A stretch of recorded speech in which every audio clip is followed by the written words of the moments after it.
আজকে মমতা বন্দ্যোপাধ্যায়ের পাশে না থেকে নতুন জায়গায় এসে কি অনুভূতি হচ্ছে?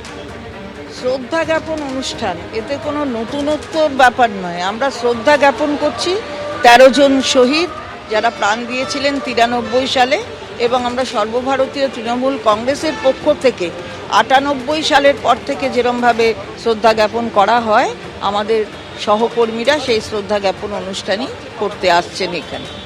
কিন্তু আজকে দেখা যাচ্ছে মঞ্চে আপনারা নেতারা এসছেন, কিন্তু যে সাধারণ মানুষ তাদের উপস্থিতি খুব কম।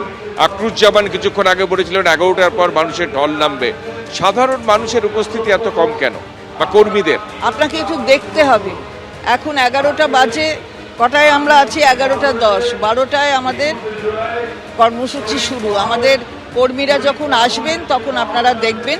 তবে আমি যেটা শুনলাম, মাঝে মাঝে কোনো জায়গায় বিজেপিরা আক্রমণও করছেন, যেটা আকরুজ্জামান একটু আগে বলছিলেন।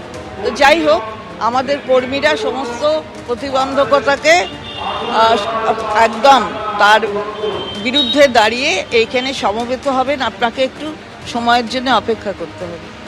সেটা অপেক্ষা করলাম, কিন্তু আপনি হামলার কথা বলছেন বিজেপির বিরুদ্ধে। আজকে হাইকোর্টের বিচারপতি তিনি অসন্তোষ প্রকাশ করেছেন প্রশাসনের ভূমিকায়, যে মমতা বন্দ্যোপাধ্যায়ের যে সভা সেটা হাইকোর্টের নির্দেশে হচ্ছে, সেখানে হামলার অভিযোগ উঠছে। সেখানে এই অভিযোগে কেন এই পরিস্থিতি এবং প্রশাসন দায়িত্ব নেই, এটা হাইকোর্ট বলছে। সেটা হাইকোর্ট যদি বলে থাকেন, তিনি হাইকোর্ট যেটা দেখেছেন সেটা বুঝেছেন, বলেছেন।